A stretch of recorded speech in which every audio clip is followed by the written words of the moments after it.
السلام علیکم. تاسو په خدمت کې یو ځل بیا حاضر یم. څنګه چې تاسو ته ما دینه پهله یو ویډیو کې ویلو زه به تاسو ته هغه شاپ ښیم کوم کې چې ښه ریټۍ ولا دانم ملاویږي او برډز هم ورکې ملاویږي.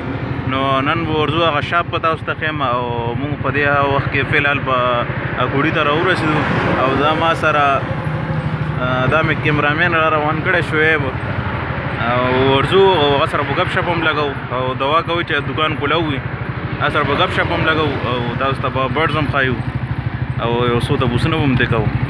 نو راځئ چې ورشو. السلام علیکم. موږ راغلو د خیره سره جان برډ زون اینډ فیډ او زه سره به ګپ شپ هم لګو تاسو ته دننه ځو فیډز هم ښایو. دا وګوره دا بالکل مین روډ د پاسه دی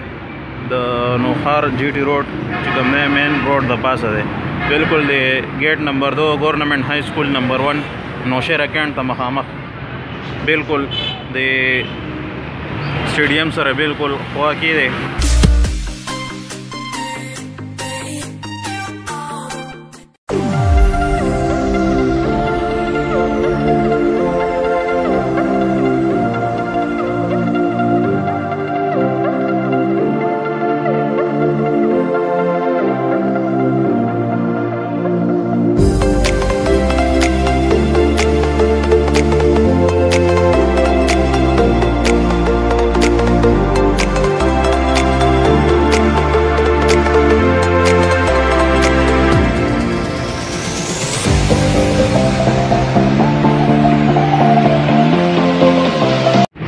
جی خالد جان بھائی دا وردا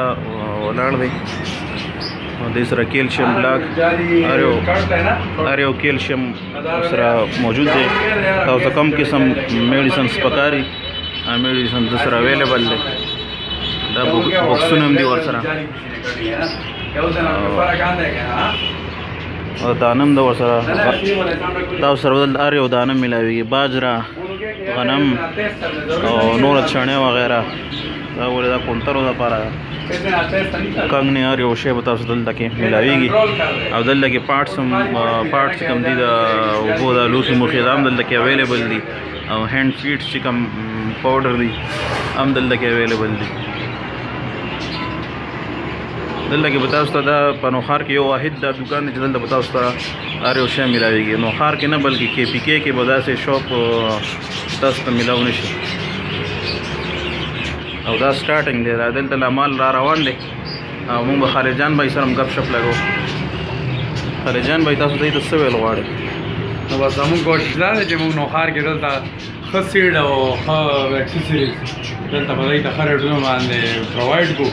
او دا ملګري چې کوم ځي بهر څوک په بوته یا بل ځای ته نو هغوی ته دلته نزدو ښه دانه او ښه شی ملاویږي او کوشش دا دی چې بس لږ مارجن باندې ښه شی ورته دغه کړو ارینج کړو او تاسو ته کم معلوم پکار وي ان شاء الله خو دلته اویلیبل نه نو خالد جان بھائی به تاسو ته ان شاء الله اویلیبل کوي ان شاء الله. یا دغه داسې شی موږ دلته نشو ساتلی یا څه شی نو هغه به ان شاء الله ارینج کوئ او تاسو په لږ وخت کې ارینج کیږي او دلته تاسو ته هر یو میډیسنز هم دلته تاسو ته ملاوي هر یو علاج به دلته کیږي او دلته دا پکې بیګي کې یو واحد د دکان دی چې د سره هر یو میډیسنز او هر یو علاج تاسو سره دی. نور دکانونه د چې لاړ شو نو هغوی به تاسو ته یو 2 بوتلې درکړي بس دا ورته استعمال کوي دې سره برډز خاص هغې سره برډز نور هم بیمار شي. بس مونږ خالد جان بھائی سره هم ملاو شو او پارټس دا هم ترې واخېستل او وسیم دوایي هم ترې واخېسته او خالد جان بھائی هم د دې نه پهله کیسه وکړه چې وسیم خالد جان بھائی څنګه ما خپله تجربه په دې یو برډ باندې وکړه بالکل ایکسپایر کېدو دا برډ او انروسین ډایرکټ مې ورته یو قطره په دې خوله کې واچوله او هغې سره الحمدلله په سار باندې رالو نو بالکل دا برډ ډېر زیات دی کې فرق راغلی ډېر اکټیو شوی و. د هغې نه پس چې بیا مونږ دوباره 2 ورځې پس ورته بیا بله قطره ورکړه اوس برډ الحمدلله بالکل په دې برډ کې پېژندلی کېږي نه شاید دا هماغه برډ دی که کم یو دا ایروسین خو ډېر فنکشن دی. ایروسین د زړه زکام کې هم کار کوي او دا نور چې کوم د دې تنفس مسله سا او د دې د نزله زکام او دې کې چې کوم ریسپایریټري ټریک کې هم ډېر ښه کار کوي. یو ډېر ښه جامع شی دی جوړ کړی دا اینروفلاکسیسین دی بیسیک خدا د فارما والو دغه دی پولټري میډیسن دی او یو ښه کار کوي چې بس یو سړی نه پوهېږي نو دا دې یوز کوي. او انډې منډې ورسره یا بچي ورسره انډې وغیره باره د دې څه نقصان نشته دی او یې نقصان یې هم نشته بلکې همدغه پیرنټس فیډ کې چې کوم دی نو بچو ته هم رسي هغې کې څه مسله یې هغه هم ختمېږي او هغې نه علاوه چې کوم دی بیا مختلف وټامنس خو نور هم دي لیکن دا ښه یو جامع شی دی دا خواځې دې باندې لیکلي چې یو سی سی چې کوم دی 1 لیټر اوبه وکړي خو مطلب ضروري نه زموږ برډز تاسو خبره ده دونه انټي بایوټیک او دا موږ استعمال کړي په هغې باندې کم دغه ډوز نه لګي نو برای راست چې ډېر افیکټیو برډ وي نو تاسو د یو قطره خوله کې او ما خپله تجربه کړې ده تاسو پوهېږئ چې یاره دا برډ دغه دی الله طرف نه راغلي بېله خبره ده لیکن انشاءالله چې کوم دی دې سره به کافي برډ وکړي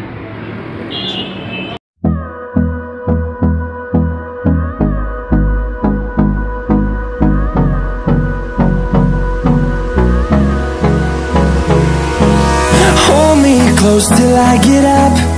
Time is barely on our side. I don't wanna waste what's left. دا جی خالد جان بھائی سره مونږ ملاو شو او خالد جان بھائی نه مونږ دانه مو واغشته او شعیب مې مروسته مې چې دیم دا دکان وینې شعیب یې زه هم دی یو څو جوړې بوزم شعیب دکان دې خوښ شو یاره ډېر زبردست دکان په ایمان او اوس وایي سیزن را روان ډېر زبردست نور توتیان برډز به راولي او بیا را چکر شي داسې مو ګورئ که څه هم پکې خوښ شي نو ډېر زبردست دکان یې کوي